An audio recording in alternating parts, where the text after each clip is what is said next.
vamos continuar no tema, mas eu quero trazer ela agora aqui para a nossa conversa. Paola Mello, sócia e analista da GTI. Paola, que está aqui com a gente sempre, inclusive no primeiro dia que este assunto veio à tona. Muito bom dia para você, Paola. Seja bem-vinda. Bom dia, Paula. Bom dia, Isabela. Vamos continuar, né? Que a novela tá longa aqui, né? Exatamente. Não tem como a gente não falar sobre isso, sobre essa recuperação aí judicial da Americanas, enfim, depois que a justiça acabou aceitando, né? E a empresa agora tem este período para apresentar a proposta, na verdade, da recuperação judicial. Eu queria entender a sua visão, Paola. Como que você avalia, né, hoje a situação aí de Americanas? Depois a gente vai desenrolando aqui com outras dúvidas, outras perguntas para a gente falar mais. A situação está ficando cada dia mais delicada, Paula. O caixa de 8 bilhões de reais que a gente imaginava que a empresa tivesse, ele já evaporou, né? Então, foi um intervalo de 9 dias evoluímos de inconsistências contábeis para uma recuperação judicial. Então, isso é algo que chama bastante atenção, né? Propor uma recuperação judicial não é algo tão simples, né? Quando ir lá, você precisa apresentar para o juiz que você tem um problema e mostrar que você tem uma proposta viável, né? Por que não evoluir para uma falência, né? Por que propor a recuperação judicial? E isso aí vai dar um prazo para a companhia de 180 dias, que podem ser prorrogáveis por mais 180, né? Então, estamos falando, a grosso modo, de um ano no qual a companhia suspende ali o pagamento de todas as dívidas, eventuais bloqueios, sequestros, penhoras, né? E dá um tempo para a empresa se recuperar. Qual é a questão, Paula? Se recuperar com um caixa de 8 bi parecia muito mais factível do que se recuperar com um caixa de 8 milhões de reais, né? Essa é uma companhia que estava transacionando aí um volume de vendas superior a 50 bilhões de reais ano, né? Mesmo se a gente tirar o que era transacionado pelo marketplace, nós estamos falando de um faturamento superior a 30 bilhões de reais ano. Então, uma empresa muito grande.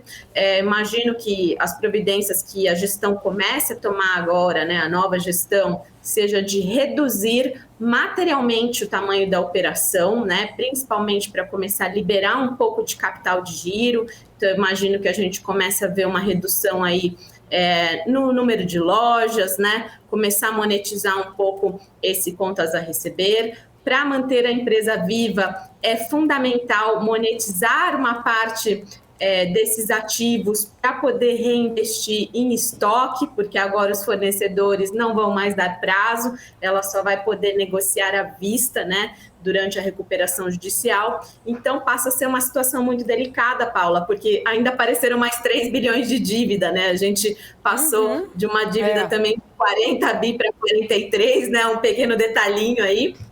E aí, se a gente fizer uma continha grosseira aí, vamos falar que custa mais ou menos uns 20% ao ano, né? Então, nós estamos falando de mais de 8 bilhões de reais de despesas financeiras, né? Então, muito pesado.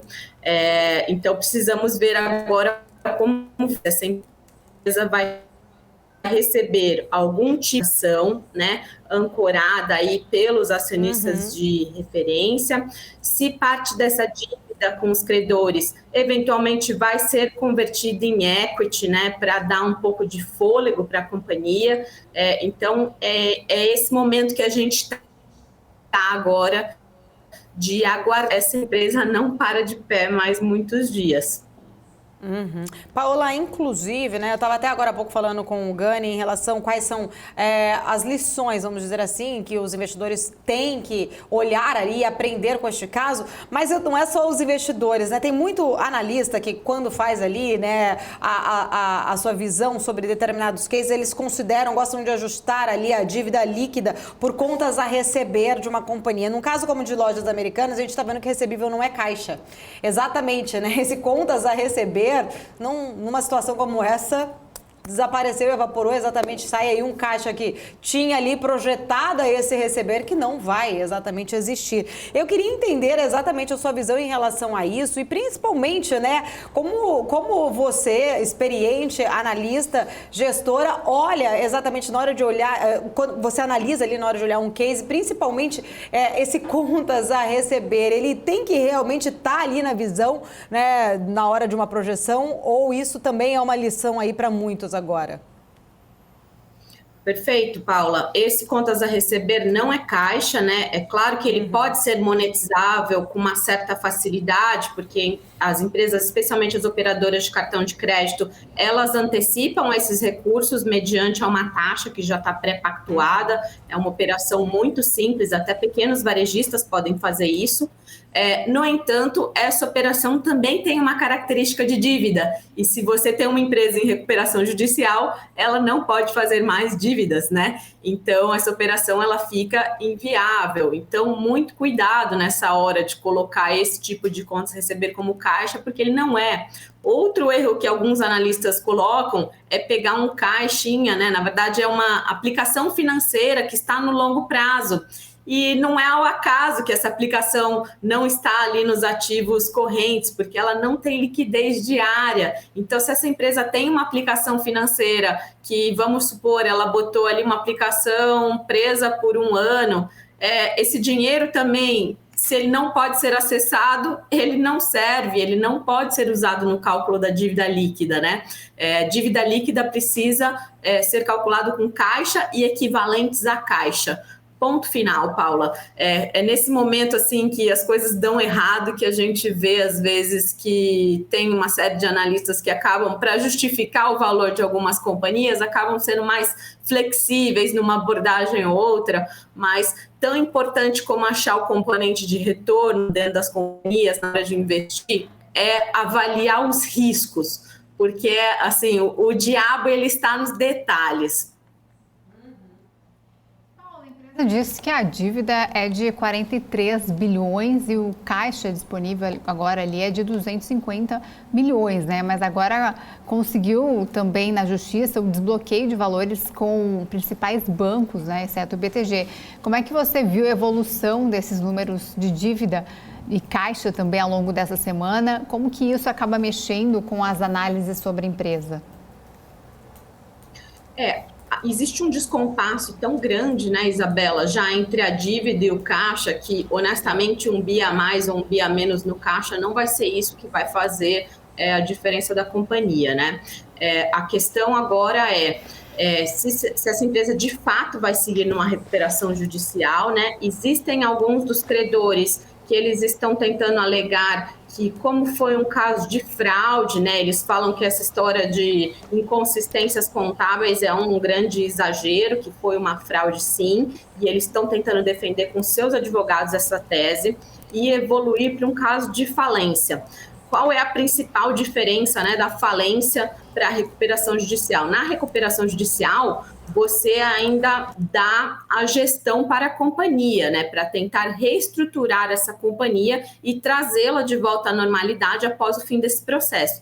Na falência, essa empresa está encerrada e aí você começa a pagar todo mundo que tem a receber dessa empresa dentro de uma determinada hierarquia, né? Aí os advogados podem comentar melhor do que eu, mas a grosso modo você paga primeiro funcionários, se eu não me engano, na sequência você paga fornecedores, e aí você depois vai pagando ali credores dentro da hierarquia de suas dívidas, né? Porque existem diferentes contratos de dívida que são totalmente clean, sem nenhuma garantia, contratos que têm uma certa senioridade sobre os demais. Então, eu imagino que credores que tenham contratos mais leoninos e principalmente credores que não acreditam que essa companhia vá ser reestruturada, eles preferem evoluir para uma falência, entrar dentro dessa fila e brigar por algum tipo de indenização, responsabilizando os sócios controladores, né? Hoje a gente tem o 3G como um acionista de referência, mas a gente sabe que por muitas décadas eles foram sim o controlador, né? Até a gente ter a fusão da B2W com a Lojas Americanas, eles ainda eram os controladores, isso não foi há tanto tempo atrás. Então, eles vão buscar algum tipo de reparação através dessa tese de fraude, né? Independente deles saberem ou não, né? Vamos supor que a gestão fez isso, os acionistas não sabiam, mas ainda assim, enquanto sócios, eram responsáveis, né? Pela legalidade ali das operações. Então, a gente está nesse momento, né? Até ontem a RJ foi arquivada, mas a gente sabe que tem muitos advogados de bancos trabalhando nisso, Isabela. Então, estamos aguardando aqui um pouco mais de informações nesse sentido. Inclusive, Paola, você tocou num ponto aí muito importante, a gente estava até mais cedo falando aqui, né, cabe uma série de investigações, não somos nós, né, que estamos aqui para julgar ou não, mas são pontos importantes que precisam ser levados em consideração, até outras empresas do mesmo grupo já passaram também por situações semelhantes, como nós trouxemos não só a Kraft fora, mas aqui internamente também, que eles que estavam ali, faziam parte anteriormente da Rumo, quando foi feita a aquisição da ALL, foi descoberta também uma inconsistência contábil. Cabe ali uma série de investigações. Eu queria entender se você acredita que toda essa situação de Americanas, né, o que também drenou ali, poderia ter drenado o caixa da empresa, não foi só a crise, mas também, né, a heterodoxia que existe aí entre os gestores e os acionistas. Não, sem dúvida foi a heterodoxia, né? Porque todos os demais varejistas atravessaram a mesma crise e não estão nesse tipo de situação, né? Então, assim, a omissão de 20 bilhões de reais em dívidas, ela é gravíssima, né? Eu acho muito difícil defender a tese de que acionistas tão experientes como o Grupo 3G não tenham se dado conta do que acontecia dentro da própria companhia, né? Eu não quero ser leviana aqui, mas eles são bastante experientes para não saberem o que aconteceu. Existem cálculos aí que falam entre remuneração da gestão ali, algo como 800 milhões de reais. Isso foi mais de 1/3 do valor que foi gerado para os acionistas. Então, se o 3G é o maior acionista e ele está pagando uma parcela tão grande para os seus executivos, será que em nenhum momento ele teve curiosidade de olhar esses números e falar, nossa, esses executivos são fantásticos, eles estão sendo mais bem remunerados do que eu mesmo. Será que ele nunca teve a curiosidade de olhar esses números? Então, eu acho muito difícil defender essa tese, embora exista alguma probabilidade de que ela seja real, né? Mas, enfim, Paula, como você disse, muitas investigações ainda precisam ser aprofundadas, né? Até para não deixar um investidor achando que ele pode encontrar uma bomba desse tamanho nos demonstrativos financeiros de qualquer empresa, o que não seria justo, porque eu acho que tem muitas empresas fazendo as coisas da maneira correta, né? E de maneira mais conservadora, né? Então, se existe uma linha cinzenta ali. Paola, Gani tem perguntas aqui também para você. Fica à vontade, Gani. Deixa eu ver se tem, nem perguntei se tinha quadro do Gani aqui para o Gani fazer perguntas para a Paola. Tem, tá aqui, agora sim. Bom dia, Paola, tudo bem? Você sabe que a última vez que eu falei contigo, eu me arrependi de não ter feito uma pergunta. Você e ela estavam falando da Shein. E aí eu queria perguntar se ela comprou esse óculos estilosíssimo na Shein. Ela é chique, bem. Esse óculos, não vou fazer jabá de graça aqui, né? É daquela Tom Ford. Eu comprei aqui no Vila Olímpia, do lado do nosso escritório. Tudo bem. Paula, me fala uma coisa, você que é especialista aí em varejo e tudo, mas você acha que esse caso da Americanas contamina as demais empresas do varejo, o que é um setor já meio complicado, né? Num cenário de juros altos, como é que você está vendo o setor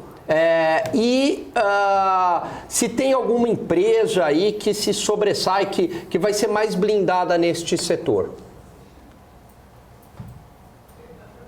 Eu acho que primeiro tem um susto, né, do investidor se questionar se isso aconteceu na Americanas, aonde mais aconteceu, né?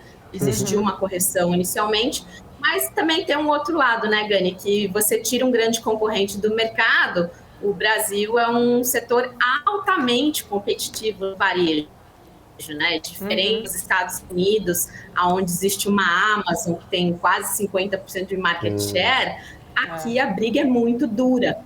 Então, tirando um concorrente tão grande assim, fica melhor para quem fica, né? Então, empresas como, por exemplo, um Magazine Luiza, que vende muito essa linha de telefonia, eletrônicos, né? Linha branca, que era o carro-chefe ali da B2W, certamente se beneficiam.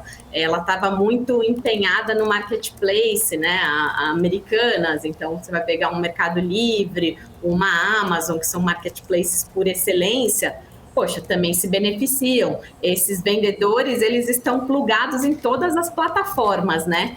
Então, um tá meio mal das pernas, às vezes o cara fica com medo de não receber, ele já se pluga no outro. E o cliente também, né? Fica com um certo receio. Poxa, será que eu vou comprar um ticket alto aqui na Americana, será que eu vou receber? Ah, eu não vou nem correr esse risco, já vou comprar direto no concorrente. Então, eu acho que tem esses dois lados, né? Eu acho que muitas das empresas já se posicionaram até no dia seguinte que a Americanas soltou esse comunicado de falar, eu não contabilizo o risco sacado assim, eu mostro aqui, no meu balanço está nessa linha, eu tenho uma nota explicativa falando disso, né? Os bancos credores também ficaram ligeiros agora, né? Que vamos pensar um Bradesco, né? Que é um dos maiores credores ali, tem acho que uma exposição ao redor de 4 bi. Poxa, esse analista de crédito do Bradesco, olhando os números da Americanas lá, ele não via? Falou, poxa, se o cara tem 5 bi aqui no fornecedores e eu tô dando 2, eu sou quase metade do risco do cara, pô, ele não se questionava. Se eu fosse esse credor, eu ia estar preocupado, eu falar, eu não quero ser um risco tão grande dentro dessa empresa, ou o meu não está contabilizado aqui, né? Então, acho que era mais fácil um analista de crédito até do que um analista de equities ter percebido isso. Então, eu acho que existe um contágio inicial, acho que a gente já passou dessa fase, vai ter um escrutínio maior agora por parte da comunidade financeira em relação aos demonstrativos financeiros das companhias, ao trabalho das auditorias, com certeza, vai ter um legado positivo nesse aspecto, mas no ambiente concorrencial, eu acho que tem gente celebrando, viu, Gani? Legal, muito bom. Ô, Paola, aproveitando essa questão, né, já que o Gani falou em relação se isso contaminaria outras empresas do varejo, né, essa preocupação, até estava falando anteriormente, a gente vai ter aí, a divulgação começa daqui a pouco, a temporada de resultados até das empresas do quarto trimestre referente a 2022, e Ambev, se eu não me engano, está previsto para o dia 2, a data aí, dia 2 de fevereiro, para ser discutido também, vira o resultado de Ambev. Como a Ambev faz parte do grupo 3G, houve ali naquele certo momento um receio de que será que eles realmente sabiam ou não dessas inconsistências, isso poderia afetar a Ambev. Várias pessoas, inclusive aqui no chat, também comentando sobre a questão de Ambev. Eu queria trazer, né, essa questão agora para você. Se você acha que realmente, enquanto tiver tudo muito nebuloso, enquanto não tiver aí clareza nessa investigação, isso traz também um risco de credibilidade para a Ambev, porque, né, mesmo a gestão, enfim, ali. Como que você avalia isso? E se esses resultados agora, que serão divulgados, também devem ser olhados mais ali com lupa, né, também em relação aos números? Sem dúvida, impacta a Ambev, Paula, na minha opinião. Eu acho que essa questão da credibilidade, ela atravessa, né, o grupo e permeia todas as companhias. E eu acho que agora vai ser fundamental ver se o 3G vai capitalizar a empresa, né? Porque se a gente pensar friamente, esses caras não moem dinheiro, né? Não é à toa que alguém fica bilionário. A pessoa que fica bilionária, ela sabe ver uma oportunidade e entrar grande, né? E ela sabe evitar os riscos também. Então, é assim que as pessoas ficam ricas, e estamos falando de 3 dos homens mais ricos do mundo. Se eu fosse pensar racionalmente, ou se eu assessorasse, Paola, assessorasse o 3G e falasse, você acha que tem que pôr dinheiro na Americanas? A minha resposta seria não. Porque eu acho que essa empresa é insolúvel com esse tamanho de dívida. A gente pode ou optar por um caminho de morte lenta ou morte rápida. E aí é melhor sempre morte rápida se você achar que o final é o mesmo, né? Pelo menos você poupa dinheiro no meio do caminho. A questão é que eles não podem fazer isso, justamente porque eles têm outros negócios. Porque se você deixar os credores terem uma perda de 100%, eles vão tirar a diferença em outros negócios. E a Ambev é um deles. E a Ambev é uma excelente empresa, que tem uma estrutura de capital muito diferente do que a Americanas tinha. E diferente da Americanas também, a Ambev tem ativos, coisa que no varejo a gente não tem, né? Eles não são donos nem das lojas. Então, na Americanas, o que daria para monetizar ali, talvez é o hortifruti, as aquisições recentes, é o domínio da Americanas, o domínio do Submarino, né? Tem alguns ativos mais intangíveis que poderiam ser monetizados. No caso da Ambev, não. Ela é uma empresa parruda, com muito lastro ali. Tanto é que os investidores consideram ela quase como que um bonde, né? Porque é uma empresa que gera muito caixa, historicamente pagou muito dividendos. Então, um case radicalmente diferente da Americanas. E isso dá uma certa estabilidade. Mas o 3G vai precisar pôr algum dinheiro na Americanas justamente para preservar a credibilidade dentro do seu grupo, né? E para que os bancos não esfolem a Ambev em retaliação do que pode vir a acontecer com a Americanas. Então, essa é mais ou menos a minha visão do que pode acontecer nesse momento. Paulo, já que a gente está falando de Ambev, né, se continuar esse grande imbróglio aí da varejista até o mês que vem, né, a gente tem o carnaval no dia 17 de fevereiro, há empresas com foco no carnaval e uma delas justamente é a Ambev, né? É uma data de extrema importância para a Ambev. E quanto que a companhia pode recuperar de margem nesse trimestre aí por conta dessa festa? A Ambev, ela tem uma briga ferrenha aí com a Heineken, né? Que foi uma empresa que cresceu muito no Brasil, né? Não sei se eles subestimaram um pouco, mas eles vieram com margens menores, né? Teve todo um movimento, assim, da premiumização das cervejas no Brasil, que acho que também foi algo, de certa forma, subestimado, e o modelo da Ambev foi colocado à prova, né? Esse modelo massificado de você pegar e empurrar o produto ali para o ponto de venda, para os bares, através de um marketing massivo na televisão, né? E hoje as gerações mais novas, elas são muito diferentes, elas gostam de experimentar coisas novas, elas gostam do local, elas gostam do artesanal, né? Então, eles evoluíram fazendo uma série de aquisições, só que a empresa ficou muito mais complexa do que ela era antes. Antes ela era basicamente uma grande fábrica com 3 marcas, né? Hoje eles têm dezenas e dezenas de marcas. Então, trabalhar de uma forma massificada ficou muito mais difícil.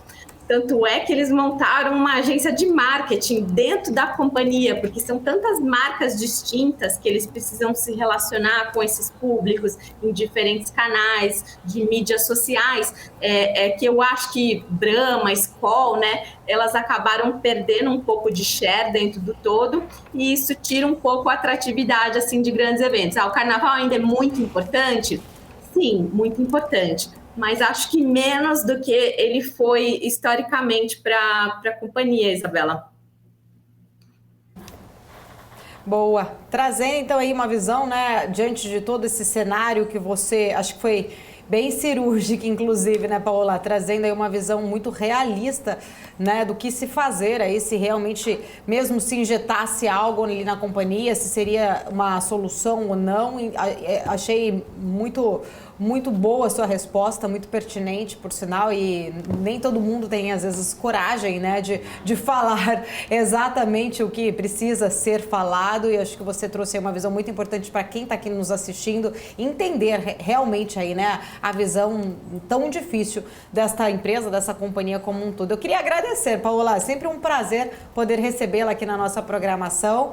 Fico muito feliz quando você está aqui, né, deixando aí o nosso quadro até mais bonito. Aqui a gente começou aqui mais cedo falando que só tinha mulheres, exceto o Gani, né? Mas tudo bem, deixa ele estava equilibrando aqui um pouco, né? Só vamos falar que nós somos feministas, vamos ser taxadas aqui. Mas muito obrigada, sempre um prazer.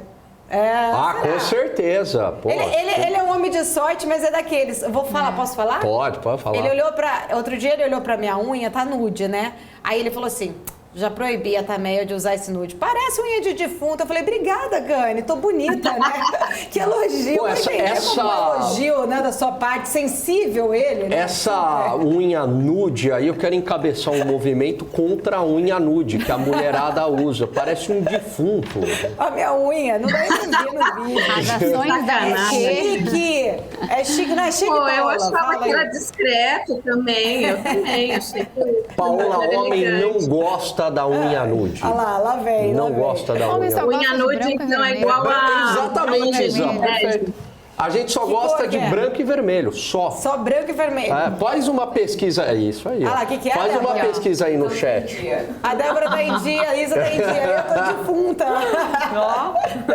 Volta lá, deixa eu ver, Paola. Olha, vamos ver Gani, como que você tá. Como você tá, Paola? Tá em a dia, minha pro tá- Gani. Eu sou a defunta aqui, ó. Olha, eu já não trabalho, né? Porque as falas aí mostram que empresários não trabalham, então eu já não trabalho, eu sou uma defunta aí, ó, tá vendo?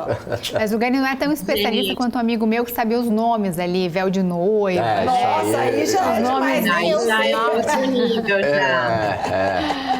Tá certo, mas a Paola Mas ela é olha, muito Gani- chique, tá? Olha o brinco dela, vamos mostrar, É. olha lá, ó. Sabe que é ela que desenha, tá? As coleção joias das são é? nossas É, ela legal. faz. É Ah, mesmo? lá, Ela é o anel, designer mostra o de anel joga aí, em ó. todos os filmes, Dani. Ela que A desenha. gente faz joias no Paga. Multitalento, então. a Já Paola. pode comprar uma pra dar pra Tameia. É, inclusive, compra tá? uma pra dar pra também, Boa. tá vendo? Eu tô- Olha, eu tô falido exclusivos, modelos ultimamente, exclusivos. eu tô Ih, Gani, não, falido. tchau. Então não é pra você. Mas eu vou comprar, vamos saber o que ela faz, tá? É que Tá no é radar. ela que desenha, É? modelos exclusivos. Você não vai achar isso em lugar nenhum. Ela desenha Parabéns, e faz, Paola. né? Produz também a joia, Desenha né? e produz, é, Desenha mas é o e desenho produz dela. a joia ali com as próprias mãos. Super. Pô, a Seja Paola, personalidade. vou aproveitar, eu vou te convidar pro Deepcast, porque ela Verdade. encaixa bem no Ótimo, programa, hein? boa, muito Né? bom. Aí, ó. Muita história. É, boa. Fechado. Então Ela tá traz bom. até os desenhos dos primeiros ali que ela vai desenhando, aí ela paga, faz de novo Muito o desenho, legal. né? Tem história aí pra Tá contar. vendo? A gente bacana. faz tudo aqui. Tá certo, convidadíssima pro Deepcast. Obrigada, Paola. Combinado, Beijo pra pessoal. você. Um abração, Até mais. beijo. Tchau, tchau.